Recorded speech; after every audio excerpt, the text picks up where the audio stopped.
Over the past few years, we have touched upon many of the amazing and often extremely ancient sites which dot our Earth. Many of these spectacular achievements, indicating to the countless specialists, archaeologists, geologists, and others involved, attempting unraveling of their true history, their true story of antiquity.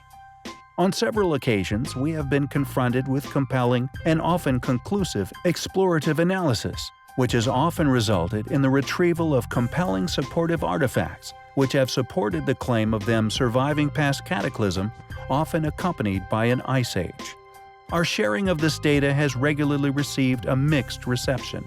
The Sphinx, for example, which shows clear evidence of surviving this past event and subsequent ice age, which involved a flood event. We saw that many were interested in this premise, yet not convinced of such claims. However, a gentleman known as Mario Buildreps has taken this theory and, if confirmed to be correct in his preliminary findings, may have established it as a fact beyond all possible doubt. A link to his website will, of course, be in the description.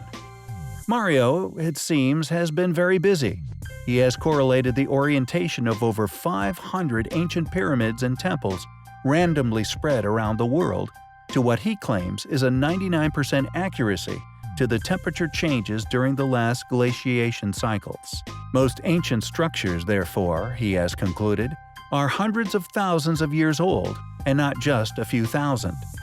Many of the pyramids and temples have been renovated over the millennia, new structures forming on top of older foundations, while the orientation of these foundations remain unchanged. Chichen Itza and Baalbek are two good examples of this practice. He states that the proof is mathematically backed up from start to finish. He adds, "The orientation of a building is purely mathematical, because orientation is dimensionless or not materialistic. When we process the orientations of virtually all ancient buildings around the world, it reveals a profound discovery." He claims his research is so new, so innovating, that you won't find anything like this anywhere else, except maybe some copies of this original material on other websites. About 57% of the 501 randomly spread ancient structures that were involved in this research accumulate massively in 5 clusters of together just 20 degrees or 22.2% along the intersection line. This line is also a purely mathematical entity that runs from our current North Pole to our current South Pole, along a longitude of 47.1 degrees west. It appears a big chunk of his research has been directed towards developing a cardinal reference line, an imaginary line drawn upon the globe which could be used to match ancient structures to a past location of the cardinal points. Of course, if his mathematics can be peer-reviewed and ultimately found to be correct, he could truly be onto something.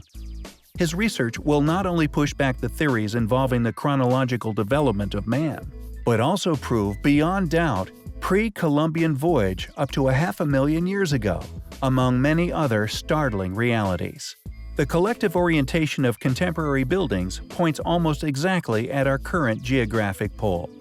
You might say that the collective unconscious orients itself to the geographical pole, or as many people would say, to the sun. The more data you gather, whether it's in a region, one country, one continent, or the whole world, the more obvious it becomes that contemporary buildings add up to the geographic pole. There is no contemporary culture defined that has a preference for a specific orientation, other than a cardinal orientation. It is undoubtedly interesting research, which we implore you to peruse further. We will keep you posted on future developments regarding Mario's work.